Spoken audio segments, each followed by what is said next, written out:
지금 미국 주식하시는 분들, 저는 오히려 지금이 가장 위험한 구간이라고 봅니다. 많은 분들이 이렇게 생각하시죠. 국장은 망했어도 미국은 아직 괜찮네. 그런데 저는 바로 그 생각 때문에 앞으로 더 큰 실수를 하는 분이 많아질 거라고 봐요. 대부분 얼마나 빠졌는지만 보고 왜 다르게 빠졌는지는 안 보거든요. 삼성전자와 SK하이닉스는 거의 반토막인데 왜 나스닥백은 상대적으로 버티고 있을까요? 이 질문에 답할 수 있으면 이렇게 흔들릴 때도 겁에 질려 팔지도 성급하게 덤벼들지도 않게 됩니다. 오늘 그 답을 알면 이번 하락장은 공포가 아닌 기회로 보이기 시작할 겁니다. 사실 지금 우리 속을 제일 태우는 건 미국 주식이 아니라 국장일 거예요. 코스피가 한때 9천을 넘었었죠. 그게 수요일 장중 6천선까지 깨졌습니다. 고점 대비 30%가 넘게 빠진 거예요. 삼성전자는 전고점 대비 약 40%, SK하이닉스는 약 47%, 거의 반토막입니다. 이란과 미국이 부딪히면서 터진 지정학 충격에 반도체 고점 논란까지 겹치면서 수출로 먹고 사는 우리나라가 특히 크게 맞았어요. 여기에 미국 주식 들고 계신 분들은 환율까지 겹쳤죠. 1560원 근처였던 환율이 지금 1460원대까지 내려오면서 환차손도 같이 났습니다. 주가도 빠지고 환율도 빠지고 이중으로 손해 아니야? 그 마음 정확히 압니다. 거기다 금리를 내려줄 것 같더니 오히려 올려야 하는 거 아니냐는 말까지 나오니까 괜히 미국 주식 시작했나 싶은 회의감도 드실 수 있어요. 자, 오늘의 핵심입니다. 같은 시기 같은 하락장 숫자를 나란히 놓아볼게요. SK하이닉스 마이너스 47%, 삼성전자 마이너스 40%, 코스피 마이너스 34%, 그런데 나스닥백은 약 마이너스 8.5%, S&P 500은 마이너스 3%도 채 안 됩니다. 같은 하락장인데 왜 이렇게 차이가 날까요? 이유는 하나예요. 몰빵이냐 분산이냐. 한 나라, 한 업종, 몇 개 종목에 몰려 있을수록 크게 흔들립니다. 반대로 여러 나라 수백 개 기업으로 나눠져 있을수록 덜 흔들려요. S&P 500은 500개, 나스닥백은 100개에 나눠 담은 거잖아요. 몇 개가 휘청여도 지수 전체는 이렇게 버텨준 겁니다. 이게 우리가 지난 편들에서 계속 말해온 지수와 분산의 힘이에요. 지금 이 하락장이 그걸 실시간으로 보여주고 있는 거고요. 그러니 국장이 되어서 주식은 다 위험해하고 등 돌리기 전에 이 차이부터 봐주셨으면 합니다. 그리고 하나 더, 저는 이 나스닥백 마이너스 8%대 하락이 솔직히 싫지 않아요. 오히려 반갑습니다. 오해는 마세요. 남 고통을 즐긴다는 게 아니라 미국 주식을 모아가는 사람 입장에선 지금이 유리한 구간이란 뜻이에요. 주식은 분위기 좋을 때 사는 게 아닙니다. 다들 달려들 때는 이미 미래 기대감까지 가격이 다 들어가 있어요. 반대로 지정학, 금리, 환율 이슈가 겹치면 실적과 상관없이 시장 전체가 압력을 받습니다. 지금 미국 지수가 딱 그런 국면이고요. 그래서 왜 이 하락을 기회로 보는지 세 가지를 숫자로 확인하겠습니다. 먼저 가격이요. 나스닥백은 6월 초 고점에서 지금 약 8에서 9% 내려왔어요. QQQ 기준 대략 745달러에서 675달러까지. 중요한 건 이 하락이 특정 기업이 망해서 빠진 게 아니라는 거예요. 특정 기업 실적이 무너져서가 아니라 시장 전체가 압력을 받으면서 지수가 같이 내려온 겁니다. 물론 여기서 더 빠질 수도 있잖아요. 맞아요. 더 빠질 수 있어요. 미국은 아직 본격 조정 전이라는 시각도 있고요. 그건 아무도 모릅니다. 그래서 오늘 얘기는 지금 다 넣어라가 절대 아니에요. 지금 말하려는 건 딱 하나. 비싸게 사려던 걸 지금은 싸게 살 수 있다는 사실.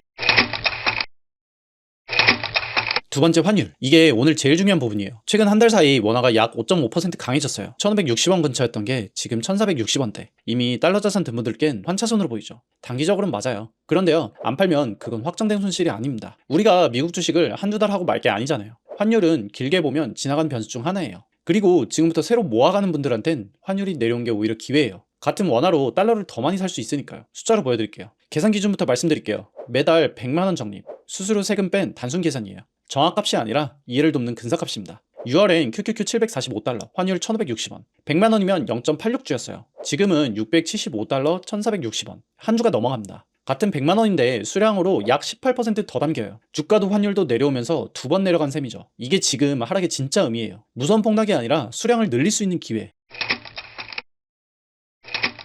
세 번째, 금리. 예전엔 언제 내려주냐였는데 지금은 오히려 올려야 하는 거 아니냐는 얘기까지 나와요. 실제로 이번 FOMC 회의에서 금리는 동결됐지만 위원 3명이 올려야 한다며 인상 소수 의견을 냈어요. 셋이 한 목소리로 인상 쪽에 반대표를 던진 건 10년 만에 처음입니다. 새 의장이 들어오면서 미리 알려주던 관행도 사라져 시장이 더 예민해졌고요. 여기서 착각하면 안 되는 게 있어요. 금리 인상 가능성이 나온다는 건 최소한 물가 압력이 아직 안 끝났다는 뜻입니다. 유가 같은 공급 충격이 물가를 다시 밀어올리고 있을 수도 있어요. 그래서 금리 인상 자체를 호재로 해석하면 안 됩니다. 다만 금리 방향 한 번을 보고 미국 기업의 장기 성장을 통째로 포기할 이유도 없다는 거예요. 성장주가 단기적으로 눌리는 건 맞지만 그 사이에도 미국 기업들은 계속 돈을 벌고 새 산업을 키워왔어요. 주가가 눌린 것과 기업이 망가진 건 다른 얘기입니다. 답은 앞에서 이미 나왔어요. 개별주 몰빵 말고 ETF를 모으세요. 맨 앞에서 봤잖아요. 개별주는 반토막까지 났지만 지수는 마이너스 8%로 버텼다고요. 충격이 오면 어떤 기업은 데미지 받고 어떤 기업은 살아남는데 그걸 우리가 미리 못 맞추거든요. ETF는 그 고민을 덜어줍니다. 지난 편에 보여드렸죠. 지수 안에서 약한 기업은 빠지고 강한 기업이 들어오는 교체가 자동으로 일어난다고요. 그리고 이건 짧지만 꼭 하고 싶은 말이에요. 레버리지 ETF, QLG나 TQQQ요. 지금처럼 빠진 구간이 기회처럼 보일 수도 있는데 레버리지는 지금 이 순간 가장 위험한 자산이기도 합니다. 더 깊게 빠지면 지수보다 더 빠르게 무너져요. 지난 편에 그 변동성을 자세히 다뤘습니다. 여유자금이 있고 손실을 감당한 성향인 분이 정말 소액으로만 고민하세요. 절대로 지금 기회니까 크게 들어가는 자산이 아닙니다. 대부분에게 정답은 한 배짜리 지수 ETF를 꾸준히 모으는 거예요.